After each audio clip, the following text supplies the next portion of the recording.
Hello. Talk about track some more, and I want to show you.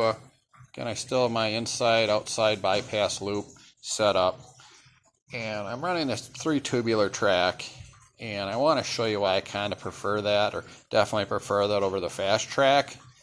I threw this together when I set up this circuit, just pulling track out of bins and stuffing it together.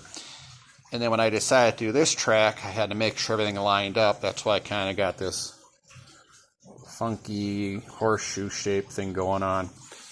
But some of this track, see if I can get in here and show it. I mean, we got some really, really nasty connections here, especially here. You can see the difference in width of the track. This one up here, that one ain't too bad. And I'm sure there's some more places in there that are really ugly. That one's got a pretty good spread on it across there. And definitely this one. No, this one's not real happy either. But the train runs on it. So, you know, it is what it is. It's possible. You're never going to get this kind of ugliness or flexibility out of the fast track at all. And again, also be able to cut down track independently wherever you want to trim it to, which I ended up finding this here the other day, and this is a little piece of track I had that I cut down to fill in another set. And you can see on the end where that one's smashed right at that point where my thumb is. So this rail was pretty much junk anyways, so I cut it off. Now this is still usable for something, because like this piece of track over here I got, for whatever reason, it looks pretty straight, but it's missing the end tie. Why, I don't know what happened to it, but it's not there.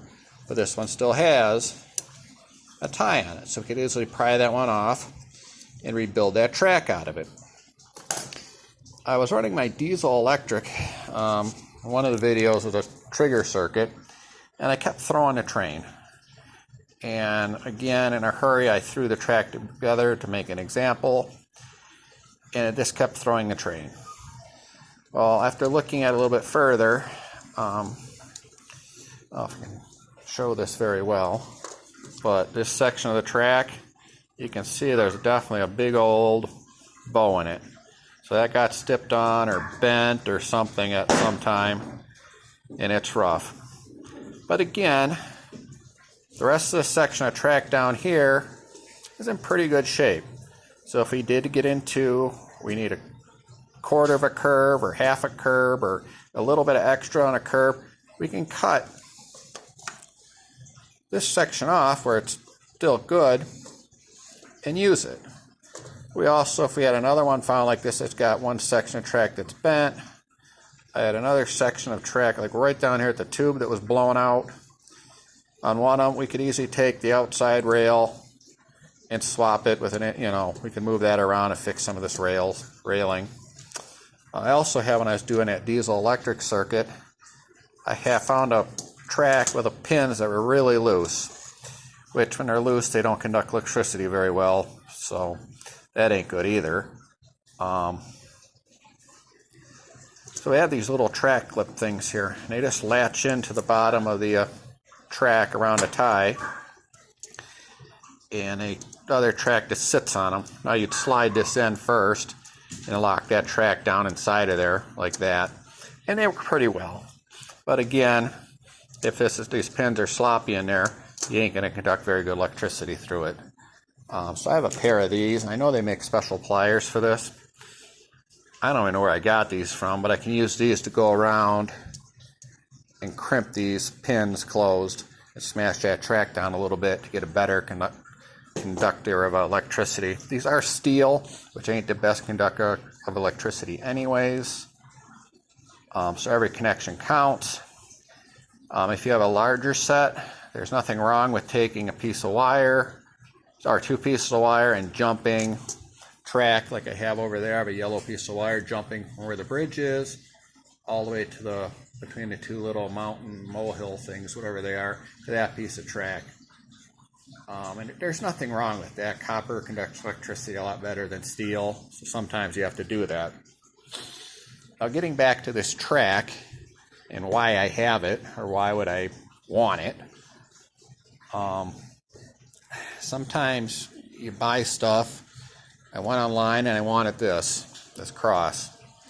Well, I bid on it, I got it, but it came with, you guessed it, this stuff that's bent and banged up and missing a tie or whatever, which is fine because I have other track I saved that I can use to remake some of this track good again.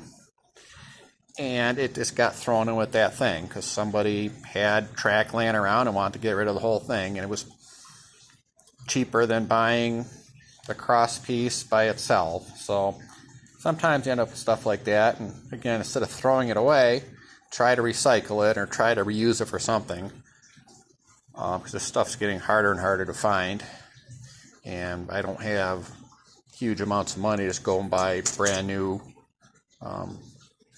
stock track. That gets expensive.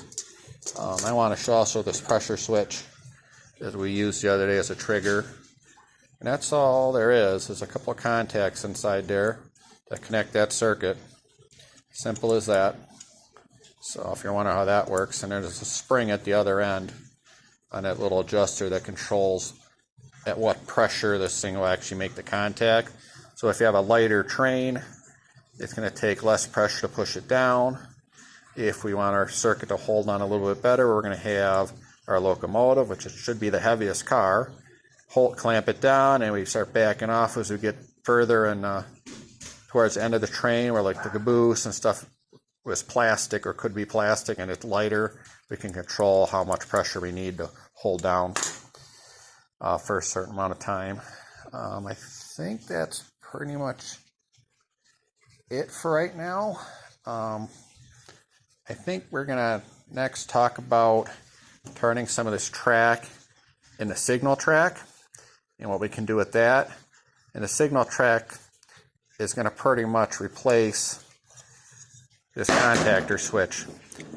There are benefits to this style contactor switch, and there are benefits to this style signal track, and we can get into both of those.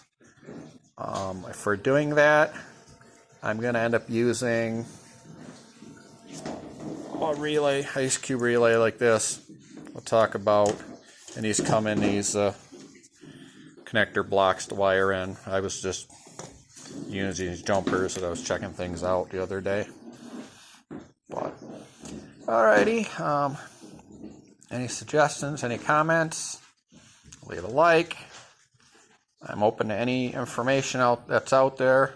Oh, there was something I was forgetting. I found these little brushes at Harbor Freight, and they're just a paint brush cleaning out.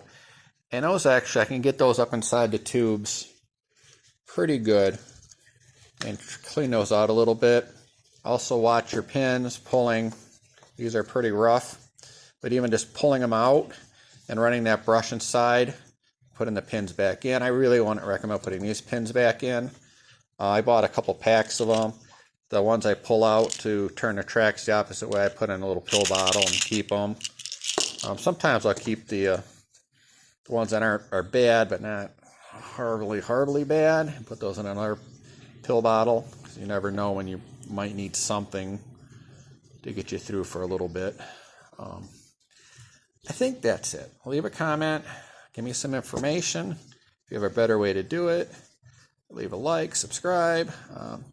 Just because I do it doesn't mean you should. So, thank you.